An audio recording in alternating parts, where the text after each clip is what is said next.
Today in the shop, we're going to diagnose and repair a 2015 Ford Taurus that cranks but won't start. Should be fun. And I'm going to be using an OBD2 MX Plus Bluetooth adapter along with an iPhone for diagnosis today. And this does take just a minute. It's establishing communications to all the modules on all the networks in the vehicle, and it's also pulling all the codes on all those modules at the same time. And we have a 2015 Ford Taurus with a 3.5 twin independent variable cam timing engine. We have no codes in the PCM. And I'm going to go ahead and scroll down and see if we have codes in any of the other modules on this vehicle.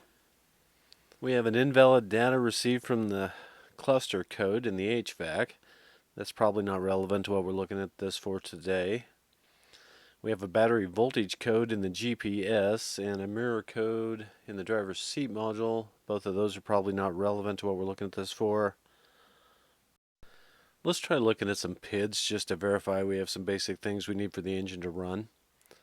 And I'm going to take RPM. That should verify we have a usable signal from the crankshaft position sensor. I'm also going to take the sync PID. Sync is the correlation between the crankshaft and the camshaft position sensors. Just because the piston's moving upward in a cylinder, we still don't know if it's on compression or exhaust stroke. That requires the camshaft position signal, and it needs to be in correct timing to the crankshaft position signal. So most Ford engines won't turn on the fuel injection system until that correlation is established and the sync PID reads yes. I'm also going to add the PID for engine cranking.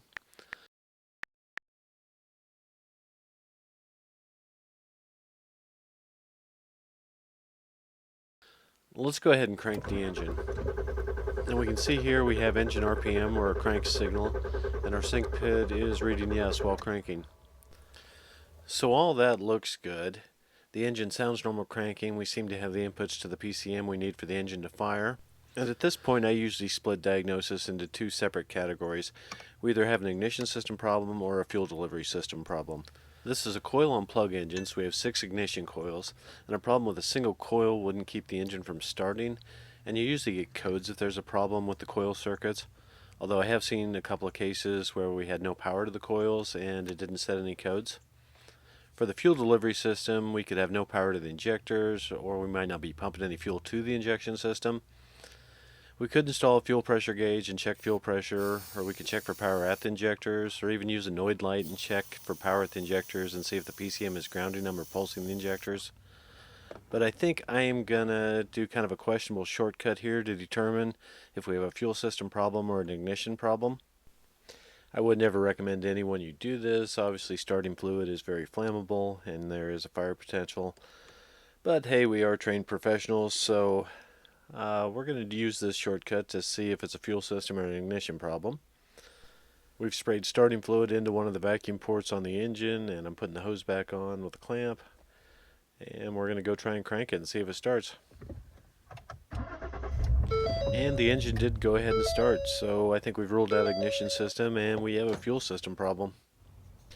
At this point we could install a fuel pressure gauge and verify that the pump isn't running, or we could check for power and ground at the pump or at the driver module. But in less time than it would take to do any of that, I think we're just going to plug in a fuel pump driver module as a test and see if the engine starts. And I believe these are around $38 from Ford at the time of this video.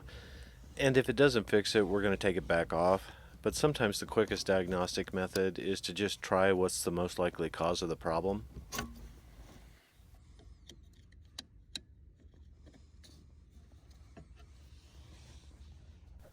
So with that plugged in, let's see if it starts.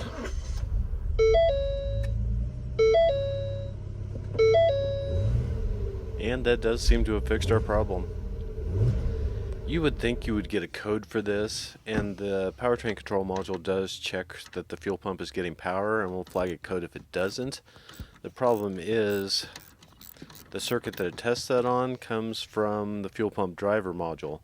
So you can have an internal open in the driver module and the PCM still sees power for the pump, but the driver module isn't actually sending power to the pump.